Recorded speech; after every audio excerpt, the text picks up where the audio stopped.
Oh my god, yani mwenye nyumba amekuja anataka kodi yake.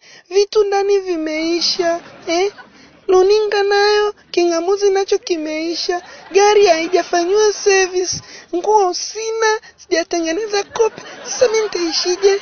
Oh my god, nimekumbuka. Ngoja sasa hapa nianze kuwapigia wapenzi wangu. Sasa hapa nianze na nani? Ngoja nianze na Father House. Hello. Hello baby. Mambo? Mambo poa, I miss you. I miss you too, my Father House. Nakupenda baby. Nakupenda pia. Yani baby huwezi amini ninavyokupenda. Yani nimekupigia tu simu nimechanganyikiwa. Unataka nini baby wangu? Ondoa shaka baby.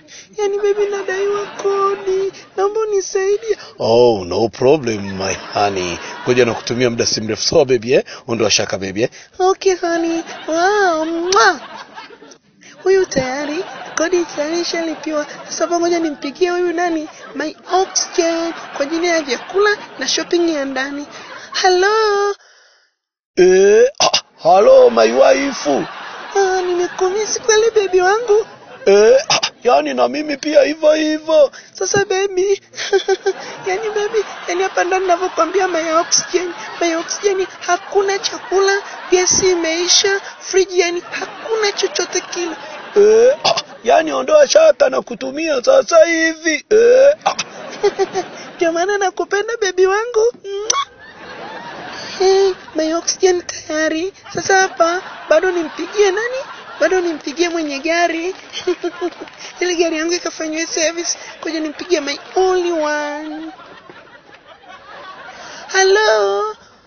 Oi, unasemaje bimshodo? Safi my only one.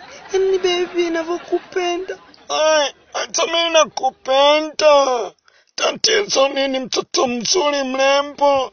Yani baby nakwambia gari yangu sijaifanyia service. Alafu sina tela mafuta. Toa shaka. Sasa hivi muamala unatema. Yani muda huu.